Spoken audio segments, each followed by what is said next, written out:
हरि ओम।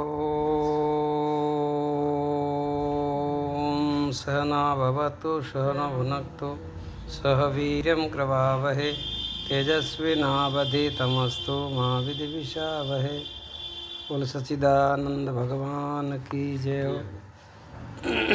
आज की सत्संग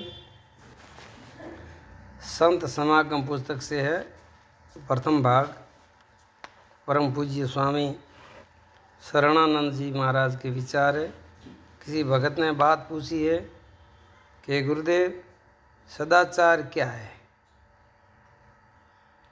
सदाचार का जीवन में कितना महत्व है। तो लिखा है कि विलासिता की भावना से क्रिया का न होना ही सच्चा सदाचार है।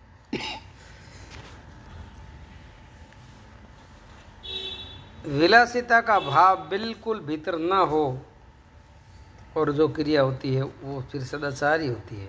क्योंकि ऐसा कोई दुराचार नहीं है कि जिनका हेतु राग न हो।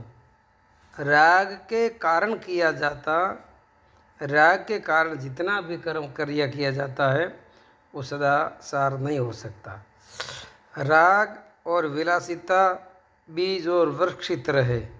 सुख दुख इनके फल हैं तथा अविचार भूमि में, अविचार की भूमि में राग रूपी बीज अपने आप उत्पन्न होते हैं और फिर विलासिता रूप वृक्ष में सुख और दुख रूपी फल लगते हैं, जो विषयों के चिंतन रूपी जल से सदा के लिए वो सुरक्षित रहता है।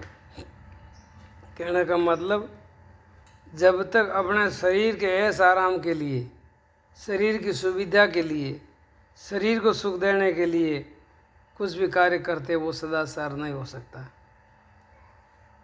वो दुराचार ही समझो। अविचार की भूमिका में ये सब होते हैं। मतलब अविचार कहो या अविद्या को, अज्ञान को, एक ही बात है। ये सारे के सारे अविद्या की अवस्था में होते हैं, अज्ञान की अवस्था में होते हैं। ज्ञान का मतलब होता है परिपक्व होश, हर कार्य होशपूर्वक, होशपूर्वक माला मंत्र करो तो भी होशपूर्वक, पूजा पाठ करो तो भी होशपूर्वक। बेहोश में पूजा भी हो जाती है, बेहोशी में माला मंत्र भी हो जाता है, लेकिन होता बेहोशी में है। फिर वो सदाचार नहीं हो, आपका दुराचार ही समझो। सदाचार नहीं हो सकता।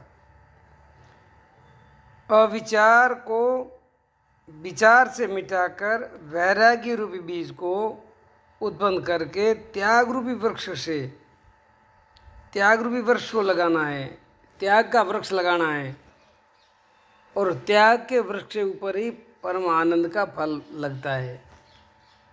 कितनी बढ़िया बात बताइए। इनको कहते हैं सदाचार। ऐसे सदाचार किया जाता है। सावधानी, सजगता, सतर्कता, ये सारे भाव है जीवन के। किसी ने पूछा उन्नति का साधन क्या है। उन्नति का मतलब क्या होता है?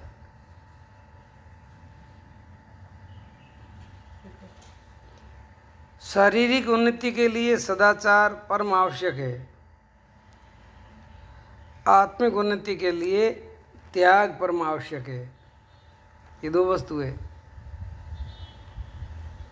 एक तो सदाचार और एक त्याग। आत्म उन्नति में तो त्याग मुख्य बताया है और शारीरिक उन्नति में, व्यवहार की उन्नति में, व्यवहार की पवित्रता में सदाचार को महत्व दिया है। सदाचार में समझते हो? बस ये जो आपको सब बातें कह रहे हैं ना, ये सदाचार के लिए ही कह रहे हैं। भाई इतना बजे उठो, इतना बजे पूजा करो, इतना बजे ध्यान करो, इतना बजे जप करो, इतना बजे माला मंत्र करो, इतना बजे सेवा करो, सजगता से करो, सावधान से करो, और नियम से करो हमेशा के लिए। उसमें रोज़ रोज़ कहना नहीं पड़े। दूसरों के साथ अच्छा व्यवहार करो, मधुर भाषा बोलो, मीठे बोलो, झूठ मत बोलो, छल कपट मत करो, बेईमानी मत करो, धोखाधड़ी मत करो। ये सब क्या है? ये बात मानो तो ये सदाचार है, नहीं मानो तो दुराचार है। गुरु संतों की हाजिरी में कुछ हम ठीक करते हैं और वो गैर हाजिरी में फिर अपने मन मर्जी से करते हैं, तो फिर कहाँ सदाचार हुआ? ये तो दुराचार ही हुआ। तो किसी सज्जन ने पूछा है, सेवा और कर्म में क्या भेद है? ध्यान से सुनना। सेवा स्वामी से मिलती है, अर्थात अपने लक्ष्य तक पहुंचाती है। सेवा जो है वो अपने स्वामी से मिलाती है, यानी अपने लक्ष्य तक पहुंचा देती है। सेवा में केवल सेवा का भाव हो कि बस मेरा जीवन सेवा के लिए ही है, रात हो दिन हो कभी भी हो, निष्काम भावना से सेवा सेवा सेवा न सेवा ही सेवा, तो सेवा आपको परमात्मा से मिला देती है। और कर्म जो करते हो, कर्म करने में इतनी सावधानी नहीं रहती है, तो कर्मों का फल आपको बांध लेता है, आप कर्मों के बंधन में बंध जाते हो। सेवा करने वाला कभी बंधन में नहीं बंधता। निष्काम भावना सेवा करना है, मुझे कुछ चाहिए नहीं, मुझे कुछ चाहिए ही नहीं, मुझे तो दूसरों की सेवा के लिए ही जीना है दुनिया में। उसको बहुत कौन बांध सकता दुनिया में? वो उसको बंधन होता ही नहीं। सेवा भाव से की हुई अनेक क्रियाओं का एक ही अर्थ होता है, यथार्थ सेवा करने पर मन में किसी प्रकार का राग नहीं रहता। सेवा करने वाले की दृष्टि में सृष्टि नहीं रहती, बल्कि सब और अपना प्रेम पात्र ही नजर आता है। ये मानसिक उन्नति की पराकाष्ठा है। मन को पवित्र और शुद्ध करने का ये सबसे सर्वोपरि साधन है, सर्व से ऊंचा। सबों को अपना प्रेम ही समझ करके सबों की सेवा करना। सेवा करने वाले को सब अपना प्रेम ही दिखता है, दूसरा कुछ दिखता ही नहीं है। मतलब परमात्मा ही दिखता है सब में, दूसरा कुछ दिखता ही नहीं है। ऐसी सेवा, वो सेवा कितनी महान होती है। सेवा का भाव गल जाना ही सच्चा त्याग है। सेवा का भाव गल जाना ही सच्चा त्याग है। त्याग से आत्मिक उन्नति होती है, अर्थात फिर वह अपने से भिन्न और कुछ नहीं मानता। मतलब सेवा में दो होते हैं, भगवान और भक्त। मैं भक्त हूँ और ये संसार सब भगवान रूप है, उनकी सेवा करता हूँ। ये दो भाव है। ये भाव ही जब गल जाता है, मतलब ये भाव ही जब मिट जाता है, अवस्था ऊँची आती है, तो फिर उसके अंदर एक स्वाभाविक त्याग पैदा होता है। सब कुछ त्याग दिया, केवल अभेद रूप में, अभिन्नता के रूप में उनकी एक सत्ता ही रहती है, दूसरा कुछ नहीं रहता है। सेवा क्या है? सेवा आस्तिकता के बिना किसी प्रकार नहीं हो सकती। जिसके अंदर आस्था है, आसक्ति है, आसक्ति मतलब नहीं, आस्था की भावना, और कर्म नास्तिक है। सेवा जो है वो आस्तिक है, कर्म है वो नास्तिक है। भाव होने पर भी हो सकता है, क्योंकि ये आस्तिक का एक भाव है और नास्तिक भी एक भाव है। कर्म तो नास्तिक भी करता है, लेकिन सेवा नास्तिक नहीं कर सकता। सेवा तो आस्तिक होगा, वही करेगा।